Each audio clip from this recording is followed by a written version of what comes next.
আজ বাড়িতে হবে পাস্তা। জল ফুটতে দেওয়ার পর ফুটে যেতেই আমি সেখানে দিয়ে দিয়েছি পাস্তা। আজকে একটা নতুন কোম্পানির পাস্তা আমরা রান্না করছি, গোল্ডেন ক্রাউন। দেখতেই পাচ্ছ গোল্ডেন ক্রাউনের পাস্তা আমি নিয়েছি। আর এখানে একটু নুন দিয়ে দিলাম পাস্তাগুলো সেদ্ধ হওয়ার সময়। এইদিকে আমার যা রেডি করে নিয়েছে পেঁয়াজ, ক্যাপসিকাম, গাজর, কিছু সবজি, সঙ্গে ছিল কাঁচা লঙ্কা। পাস্তাগুলো সেদ্ধ হয়ে গেছে, এবার এটা ছেঁকে নেওয়ার পালা। আমি এটা স্টেন করে নিলাম। এবার কড়াইটা আবার চাপিয়ে দিলাম। কড়াইটা গরম হতে ওখানে দিয়ে দিয়েছি তেল। আর এখানে গরম পাস্তা থেকে ভেপার উঠছে, তোমরা দেখতে পাচ্ছ। তেলটা গরম হতে এখানে আমি দিয়ে দিলাম সবজিগুলো ভালো করে ভাজা ভাজা করে নিয়ে তারপর এখানে দিয়ে দেওয়া হবে পাস্তাগুলো।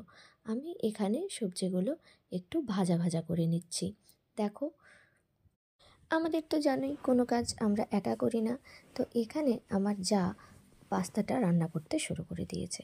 দেখো, পাস্তাটা দিয়ে তারপর নাড়াচাড়া করছে, ভালো করে এটা সবজিগুলোর সঙ্গে মাখিয়ে নিচ্ছে।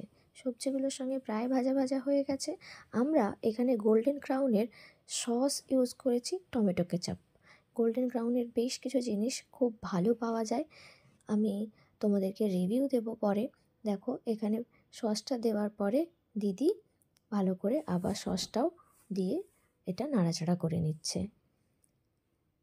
দেখতেই পাচ্ছ ভালো করে সসটা এখানে মেখে যেতে পারে। তবে আমরা এখানে সোয়া সস বা অন্য কোনো সস ব্যবহার করছি না।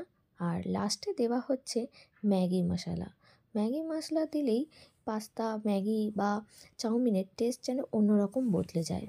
ভালো করে ম্যাগি মশলা দেওয়ার পর দিদি আবারও এটা নাড়াচাড়া করে নিচ্ছে এবং সব পাস্তার সাথে যাতে মশলাটা মেখে যায় সেই চেষ্টা করছে। এই হলো লাস্ট ফিনিশিং। এই পাস্তা তোমাদের কেমন লাগলো জানিও, তবে আমিও রিভিউ দিচ্ছি, দেখো। ভিডিও শ্যুট এখান থেকে একটা পাস্তা নিলাম, তারপর এই হচ্ছে, দেখি কেমন হয়েছে। ও, কে করেছে? আমি করেছি না তোমার বৌদি করেছে? দুজনে মিলে। ওই জন্য ভালো হয়েছে। ও আচ্ছা।